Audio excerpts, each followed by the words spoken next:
तुमच्या सगळ्याचा उल्हास बघितल्याच्या नंतर मला साहेब असं वाटतंय की महाराष्ट्राच्या मंत्रिमंडळात कॅबिनेट मंत्री असणाऱ्या माणसाचा सगळ्यात जास्त मतानं पडायचा जो विक्रम होईल तो या मतदारसंघात होईल। महाराष्ट्र विधानसभा सार्वत्रिक निवडणुका 2024 या निवडणुकीच्या निमित्तानं महाविकास आघाडीचे व राष्ट्रवादी शरद काँग्रेस पक्षाचे अधिकृत उमेदवार आदरणीय राहुल भैया मोटे यांच्या प्रचारार्थ आयोजित केलेल्या या सभेला उपस्थित असलेले महाराष्ट्राचे शेतकऱ्यांचे कैवारी आणि ज्या पवार साहेबांनी देशातल्या शेतकऱ्यांचं 72,000 कोटीचं कर्ज त्या ठिकाणी युपीएच्या काळात माफ केलं होतं आणि स्वतःची तत्व स्वतःचे विचार किती जरी मोठा संघर्ष करायची वेळ आली तरी वयाच्या ह्या वयात सुद्धा ते विचार सोडायचे नाहीत। अशा प्रकारची प्रेरणा आम्हा तरुणांना देणारं एक महाराष्ट्रातलं सृजनशील नेतृत्व आदरणीय शरदचंद्रजी पवार साहेब।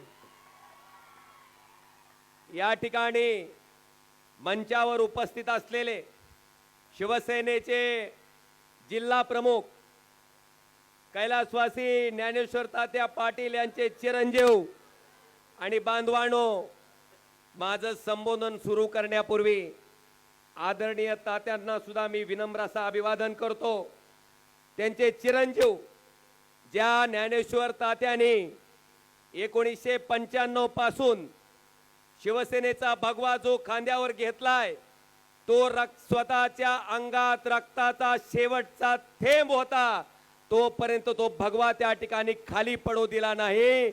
निष्ठा काय असते, शिवसैनिक कसा असतो याचं उदाहरण ज्या तात्यांनी पूर्ण महाराष्ट्राला दिलं, त्याच तात्यांच्या पावलावर पाऊल टाकून रणजितनं शिवसेनेचा एबी फॉर्म असताना सुद्धा पक्षप्रमुख उद्धवजी ठाकरे साहेबाचा आदेश आल्याच्या नंतर रणजित परंड्याला होता। बांधवानो, 150-140च्या स्पीडनं जाऊन रणजितनं शेवटचे 2 मिनिटे शिल्लक असताना तो एबी फॉर्म काढला। मला अभिमान आहे की आज रणजित पाटील आमचे जिल्हा प्रमुख आहेत, मंचावर उपस्थित असलेले। आणि भैया, तुम्ही आता 100% चौकार मारणार आहे, तुम्ही बिलकुल काळजी करायचं काही कारण नाही। आणि साहेब, माझी तुम्हाला विनंती असणार आहे की एका बाजूला महाराष्ट्रात गद्दारीच्या राजकारणानं पोखरले, स्वतःच्या स्वार्थासाठी स्वतःच्या पदासाठी माणसं त्या ठिकाणी 40-40 वर्षाचे पक्ष मोडून त्या ठिकाणी पळून जात आहेत। कोण खोक्याच्या आमिषाला बघून पळून जाते, कोण ईडी सीबीआयच्या भीतीला बघून पळून जाते। पण तशा प्रतिकूल परिस्थितीत ही राहुल भैयांनी आपली साथ सोडली नाही साहेब।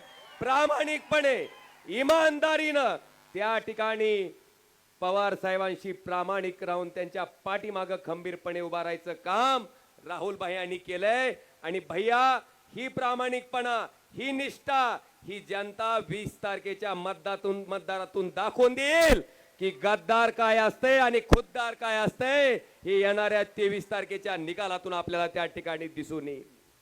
बांधवानो, आपण बघताय मागच्या 2.5 वर्षापासून महाराष्ट्रातलं राजकारण। आता मला सांगा, खरी शिवसेना कुणाची हो?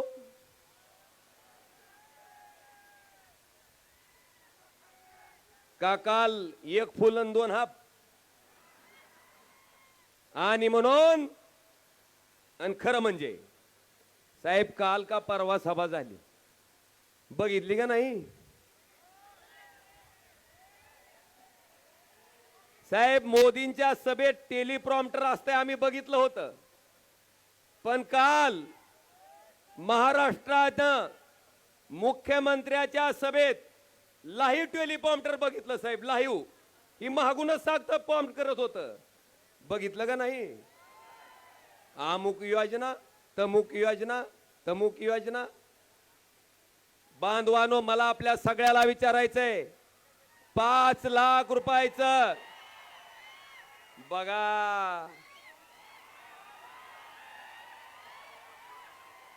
16 वर्षाच्या तरुणाला लाजवल असा उत्साह आहे का नाही? मला वाटते महाराष्ट्रातलं सुद्धा वय वाढलं असलं तरी तरुणानं आदर्श घ्यावा असं एक व्यक्तिमत्व माझ्या पाठीमागे इथं बसलंय स्टेजवर. आज बांधवाडू, मला आपल्याला सांगायचंय की अतिशय हीन पातळीचं राजकारण चालू आहे. स्वतःच्या स्वार्थासाठी, स्वतःला ईडीच्या चौकशीतून वाचण्यासाठी, स्वतःच्या 50 खोक्यासाठी लोक त्या ठिकाणी फुटतायत. आज आम्हाला अभिमान आहे साहेब, आम्ही स्वाभिमानानं, अभिमानानं कुठल्याही व्यासपीठावर गेल्यावर, कोणाच्या समोर गेल्यावर सुद्धा आम्ही त्या ठिकाणी भाषण करू शकतो. कारण 50 खोके घेऊन जर कुणी गद्दारी केली असती तर इथं बारकं बसलेलं शेंबडं पोरग सुद्धा म्हणलं असतं, काय मोठ्यानं भाषण करायला रे 50 खोकेवाल्या. आम्ही आमची प्रामाणिकपणा, आमचा इमानदारी आम्ही दाखवलंय, आमची निष्ठा आम्ही दाखवलंय. आणि म्हणून आज साहेब आमच्याकडे पैशाची कमी असेल, नसेल आमच्याकडे सत्ता, पण त्या ठिकाणी नीतिमत्तेचा आणि निष्ठेचा अधिष्ठान इतक्या मोठ्या प्रमाणावर आहे साहेब की ह्या भागातल्या जनतेनं, ह्या भागातल्या समोर बसलेल्या जनतेनं मला सारखं हिनवायचे, मोदीमुळे आला, मोदीमुळे आला. मला सासूरवासच होता, सारखा डुसण्या होत्या. मी सोनारीच्या भैरवनाथाच्या चरणी प्रार्थना केली की देवा, एक ना एक दिवस अशी संधी दे की ही मोदी साहेब माझ्या विरोधात असताना जेवढ्या मतानं मी 19ला निवडून आलतो त्याच्यापेक्षा एक का होईना पण आगाव मत टाक. आणि गंमत अशी साहेब, आताच्या झालेल्या लोकसभेच्या निवडणुकीत अगदी पहाडासारखे उद्धवजी आपण त्या ठिकाणी माझ्या पाठीमागे उभे होतात. अशा वयातही माझ्यासाठी आपण तुळजापूरला त्या ठिकाणी सभा घेतली आणि इथली जनता आता मोदी बी त्यांच्याकडं, एक फूल दोन हात त्यांच्याकडच. ह्या मतदारसंघामधले 6 पैकी 5 आमदार त्यांच्याकडच, सत्तेची ताकद त्यांच्याकडच, पैशाची ताकद त्यांच्याकडच. आले का नाहीत बांधवानो गावगाव पैसे? 10-10, 20-20 लाख रुपये मत खरेदी करण्यासाठी पाठवले. मला देशाचे पंतप्रधान नरेंद्र मोदी साहेबांना विचारायचंय की साहेब, तुम्ही म्हणता ना खाऊंगा ना खाणे दूंगा, मग माझ्या लोकसभेच्या निवडणुकीत एका एका गावात 20-20 लाख रुपये किदरशे दूंगा. कुठून आले? आभाळातून पडले का जमिनीतून आले? हा प्रश्न मला वाटतं सामान्य माणसानं त्यांना विचारणं गरजेचं आहे. इतकी प्रतिकूल परिस्थिती असताना, संघर्ष असताना सुद्धा इथल्या सामान्य माणसानं आपल्या सगळ्याच्या आशीर्वादानं तळ हाताच्या फोडाप्रमाणे या ओमराजेला सांभाळलं. आणि साहेब, या महाराष्ट्रामध्ये जी लोक मला म्हणायची मोदीमुळे आला, मोदीमुळे आला, त्या नरेंद्र मोदी साहेबापेक्षा दुप्पट मतानं मला देशाच्या लोकसभेत पाठवायचं काम या बहादर जनतेनं केलं. महाराष्ट्रात क्रमांक 2चं मताधिक्य मला आहे साहेब. तसं तर 1च नंबरचा आला असतं, पण आपल्या पुढं काय केलं? पहिल्या मशीनवर 2 नंबरला ओमराजे निंबाळकर नाव, आपलं चिन्ह मशाल. दुसऱ्या मशीनवर पण एक मंगरुळचा निंबाळकर आणून उभा केला, त्याचं चिन्ह चिमणी. ती चिमणी मशाल सारखीच दिसायची साहेब. आणि त्या चिमणीनं 20,000 मतं माझी खाल्ली. ती 20,000 मतं जर आपल्याकडे आली असती तर साहेब आपल्या सगळ्याच्या आशीर्वादानं महाराष्ट्रात 1 नंबरनं निवडून आलेला खासदार लीडनं ह्या ओमराजे त्या ठिकाणी असला असता. साहेब, आज आपल्या माध्यमातून मला एवढंच सांगायचंय की कैलासवासी ज्ञानेश्वर तात्या पाटील साहेबांनी ज्या माणसाला इथं आणलं, ज्या माणसाला हाताला धरून राजकारणाचे धडे दिले, स्वतःचे बंधू ज्या मतदारसंघातनं त्या ठिकाणी जिल्हा परिषदचे सदस्य होते, तो मतदारसंघ त्यांच्या पुतण्यासाठी दिला, निवडून आणलं, जिल्हा परिषदचं उपाध्यक्ष केलं, साहेब त्यांना आमदार केलं. त्या माणसाच्या तोंडातनं तात्या आजारी असताना जर मी लक्ष घातलं नसतं तर तुमच्या फोटोला हार पडला असता. ही जर भाषा येत असेल तर ही भाषा वापरणाऱ्या माणसाचं आपण काय केलं पाहिजे बांधवानो? काय केलं पाहिजे आपण? तात्या नेहमी म्हणायचे की मी गुलाल लावलाय, बुक्का सुद्धा कोण लावणार आहे? हे तुमच्या तुम्ही म्हणा. आता मी बघतोय जे ते आमदार येतय, प्रत्येक ही खोकेवाले सुरत मार्गे गुवाहाटीला जी पालती पडलेली ती का ती सारखी येते ती, आणि एकच गोष्ट असते, 4,000 कोटीचा निधी आणला, 5,000 कोटीचा निधी आणला. आता अरे ही 5,000 कोटी 4,000 कोटीचा निधी जर ओमराजेनं गोर्धनवाडीची जमीन विकून आणला असता तर त्यानं म्हणावं निधी आणला म्हणून. ही निधी कुणाचा आहे? 10 रुपयाचं साबण घ्यायचं म्हणलं तर 1 रुपया 80 पैसे जीएसटी आहे. 100 रुपयाचा शॅम्पू घ्यायचा म्हणलं तर 18 रुपये जीएसटी आहे. अंडरपॅन्ट चडी घ्यायची म्हणलं तर जीएसटी आहे. माणूस वर गेल्यावर पोहोचवायच्या सामानावर सुद्धा जीएसटी आहे. तुमच्या कष्टाचे टॅक्सचे पैसे तुम्ही आम्हाला आमदार केलं, तुम्ही आम्हाला खासदार केलं, तुम्ही आमचं सरकार बनवलं, म्हणून अधिकार आले, म्हणून तुमच्यासाठी खर्च केले. तर बांधवानो, ह्याच्यात उपकाराची भाषा पाहिजे का कर्तव्याची? कर्तव्याची. ओमराजेनं कधीही कुठल्या कार्यक्रमाचं उद्घाटन केलं नाही, कारण तुम्ही खासदार केलं म्हणून अधिकार आला. जर नसतं केलं तर कुठून केलं असतं? पण मी बघतोय साहेब, 5,000 कोटी 5,000 कोटी. साहेब आता आपण आल्यापासून बघताय, परंडा शहरात फिरताय, सगळ्या तालुक्यात भूम परंडा वाशीमध्ये अशीच परिस्थिती आहे की गाडीत माणूस बसला की गाडीचा ड्रायव्हर मला म्हणायला लागला, काय म्हणायला लागला? गाडी सारखी अशी करते म्हणले, कमळाबाई कमळाबाई कमळाबाई कमळाबाई. अरे म्हणलं अशी का करते रे गाडी ही? नाही दादा म्हणले, ही 5,000 कोटीचा विकास जी गारधाडात लपलाय ती खालून सारखा झटके द्यायला लागलाय म्हणला. काय विकास? आहार विकास. मला वाटतंय डोळ्यानं दिसतंय, बघितलंय आपण, जी कुठली कामं झाली बांधवानो. नगर पारडी फाट्याच्या रस्त्याचं काम महाविकास आघाडीचं सरकार असताना त्या ठिकाणी झालंय. इकडचं काम सुद्धा महाविकास आघाडीचं सरकार असताना झालंय. त्याच्यानंतर निस्ता आम्ही कोटीच्या कोटी उड्डाणन, कोटीच्या कोटी घोषणा ऐकतोय. प्रत्यक्षात जमिनीवर मात्र 1 पैशाचाही विकास त्या ठिकाणी झालेला त्यात दिसत नाही.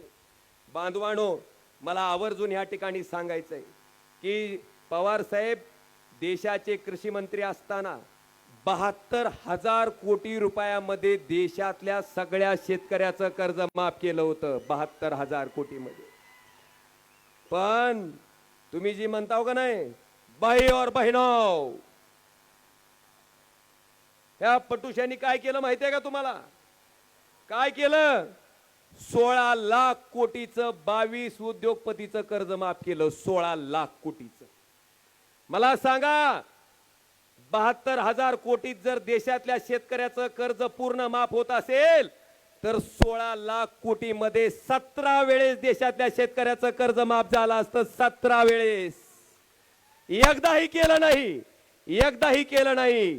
ह्या पद्धतीनं कार्यपद्धती असणारी ही सगळी माणसं आहेत. आता ह्यांचा ठाव ठिकाणा वेळीच ओळखा आणि ह्या गद्दारीला गाडण्यासाठी आता तुमच्या सगळ्याची इमानदारी फार महत्वाची आहे. राहणार का नाही? कडपस्तोर. आता बघतोय साहेब, 2 महिन्यापासनं दुसरी कुठली योजनाच नाही. कुठली? लाडकी बहीण. का आठवली हो लाडकी बहीण?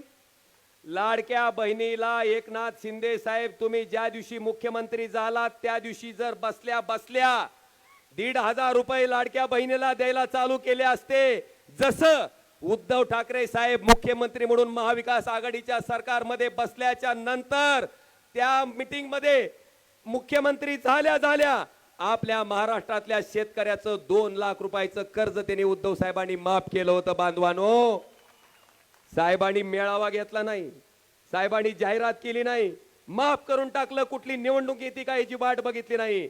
पण ह्या माणसाने लाडकी बहीण कधी आठवली? यांना लाडकी बहीण आठवली कधी? लोकसभेचं निबार रुमन ह्यांच्या पाठाडात बसल्यावर यांना बहिणीची आठवण झाली. तवर बहीण आठवली नव्हती. तुम्ही जर मुख्यमंत्री झाल्या बहिणीला पैसे द्यायला चालू केले असते तर निश्चित आम्ही सुद्धा तुमचा इथं जाहीर व्यासपीठावर सत्कार केला असता, पण तुम्ही केवळ स्वतःची खुर्ची वाचवण्यासाठी हे सगळा खटाटोप चाललाय. म्हणून ही लाडकी बहीण योजना नव्हे तर लाडकी खुर्ची योजना आहे बांधवानो, हे सुद्धा आता सामान्य माणसानं लक्षात घेणं गरजेचं आहे. आणि फोन येतात का नाही, तो लाडक्या बहिणीचे पैसे मिळाले का म्हणून येतात का नाही?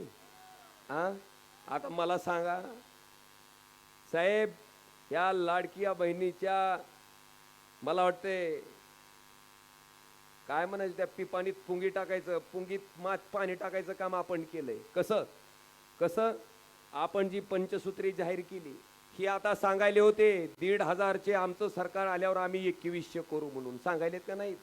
पण बांधवानो, महाविकास आघाडीचं सरकार आल्याच्या नंतर त्या पंचसूत्री प्रमाणे या लाडक्या बहिणीला जे मानधन दिलं जातंय ते महिना 3,000 रुपये त्या ठिकाणी दिलं जाणार आहे. हे सुद्धा त्या ठिकाणी लक्षात घ्या. आता ही जी 1,500ची पिपाणी कुठं वाजवी थेंडायची म्हणावं, ही लक्षात घ्या बांधवानो. दुसरं सगळ्यात महत्वाचं, महाविकास आघाडीचं सरकार आल्याच्या नंतर शेतकऱ्यांचं कर्ज 3 लाख रुपयापर्यंत माफ करायचा निर्णय त्या पंचसूत्रीमध्ये त्या ठिकाणी घेतला गेला बांधवानो. जे शेतकरी रेग्युलर कर्ज भरतील त्यांच्यासाठी 50,000 रुपये सानुग्रह अनुदान, आणि सगळ्यात महत्वाचं 5 लाख रुपयाचं तुम्ही ते आरोग्य कार्ड घेऊन गेल्यावर डॉक्टर तुम्हाला सांगते पहिल्यांदा हा आजार बसत नाही, ह्या गोळ्या बसत नाही, हे ऑपरेशन बसत नाही, मग ही कार्ड घेऊन कुठे हिंडायचे बोंबल. ही अवस्था आहे त्या कार्डची. आणि हीच गोष्ट लक्षात घेऊन महाविकास आघाडीनं त्या ठिकाणी 25 लाख रुपयाचा तुमचा आरोग्य विमा त्या ठिकाणी द्यायचा निर्णय महाविकास आघाडीच्या सरकारनं घेतलाय बांधवांनो. फक्त मुलींच्या शिक्षण फ्री करू म्हणून घोषणा या सरकारनं केली, पण मुलींचं आणि मुलांचं दोघांचं शिक्षण घोषणा नाही तर त्या ठिकाणी मोफत द्यायचा निर्णय महाविकास आघाडीच्या पंचसूत्रीमध्ये आहे बांधवांनो. विषय बरेच आहेत, असंख्य आहेत. मला आपल्या सगळ्याला एवढंच सांगायचंय, प्रामाणिकपणे सांगायचंय की एखादा समाज जेव्हा रस्त्यावर मोठ्या प्रमाणात उतरतो, समाज रस्त्यावर उतरल्याच्या नंतर लाखो शेकडो लोक रस्त्यावर उतरल्याच्या नंतर ते आंदोलन कोणत्या का समाजाचं असना त्या समाजाचा सन्मान करणं हे लोकप्रतिनिधीचं काम आहे. साहेब, आम्ही त्या मराठा आंदोलनाचा सन्मान केला, पण काही लोक त्या ठिकाणी ह्या मराठा आंदोलकाला म्हणायचे की आमचं सरकार आल्यावर तुम्हाला मराठा आंदोलनाची खात सुटली का नाही बांधवानो. आहे का नाही लक्षात? आहे का नाही लक्षात? धनगर समाजाचं सुद्धा तसंच फसवणूक करायचं काम या सरकारनं केलं की आमचं सरकार आल्यावर 4थ्या का 3ऱ्या कॅबिनेटला आम्ही धनगर समाजाच्या आरक्षणाच्या बाबतीतला निर्णय घेऊ. पण बांधवानो, तोही निर्णय या सरकारनं घेतला नाही. अनेक विषय आहेत, असंख्य विषय आहेत, पण मला वाटतं या सगळ्या बाबीचा विचार आता आपण सगळ्यांनी सामान्य जनतेनं करणं गरजेचं आहे. आज आपल्या सगळ्याला माझी एवढीच विनंती आहे की आता तुमच्याकडे जास्त काय, फक्त साहेब काळजी करायचं कारण नाही. परवा रणजित पाटलांचा फॉर्म भरून त्या रॅलीतून मी माघारी येत होतो. आपल्या विरोधी पक्षाच्या उमेदवाराची रॅली होती, माणसं भरपूर होती, पण मला सांगा अर्धा किलोमीटर त्या माणसातनं मी येत होतो. एका तरी माणसानं मला बोलावं. माणसं जणू नजरेत मला सांगत होती, दादा 20 तारखेपासून काय हात धुवून घ्यायचंय ती घेऊ द्या आम्हाला, 20ला आमचं मतदान तुतारीलाच आहे. अशा त्यांच्या नजरा सांगत होत्या, बोलत होते. आणि आपण बघितलंय लोकसभेला सुद्धा कोट्यावधी रुपयाचा पाऊस पडून अक्षरशः पैशाची अतिवृष्टी होती. आता पैशाची ढगफुटी होईल, पण ढगफुटी झाल्याच्या नंतर सुद्धा बांधवानो, बेमानीनं कमवलेल्या पैशाला बेमानी करणं जगातली सगळ्यात मोठी इमानदारी असते. हे मात्र पक्क लक्षात ठेवा.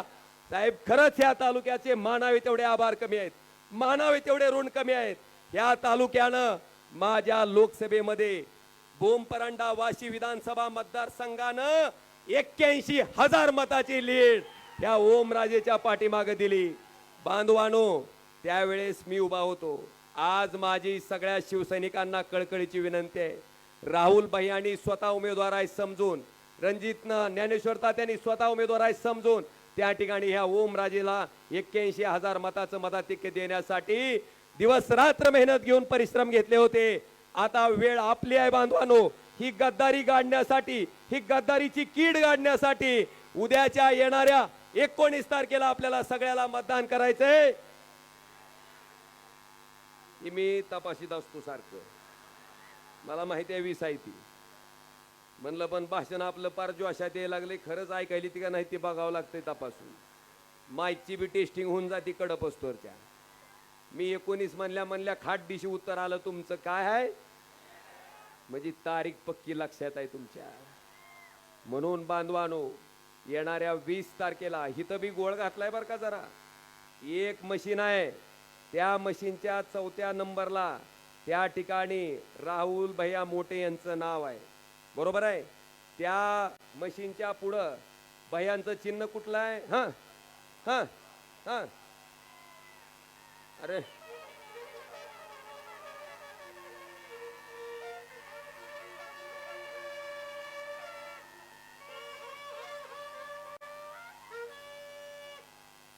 अजित दादा कृपा.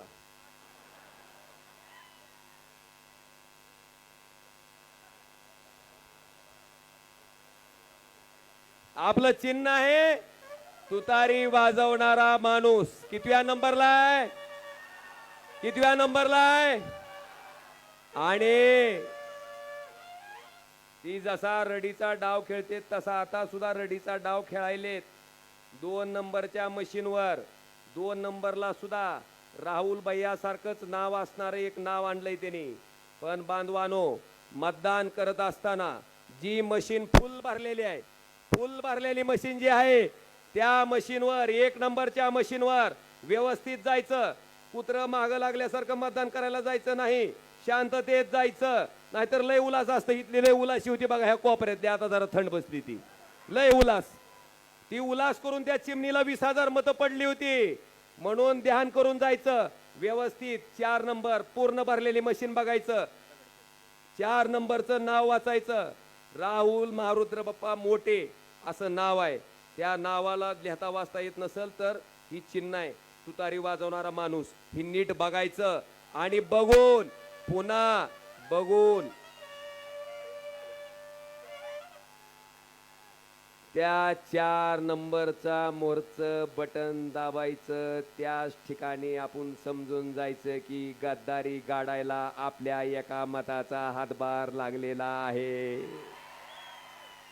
बरेच विषय आहेत, पण साहेबांचं सुद्धा मार्गदर्शन आपल्या सगळ्यांना ऐकायचंय.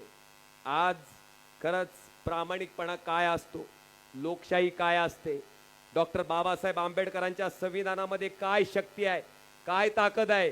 जी लोक म्हणायचे आपकी बार 400 पार, मला वाटतंय त्या लोकांना संविधानाला पाया पडायची वेळ त्या ठिकाणी ह्या जनतेनं दाखवून दिली साहेब.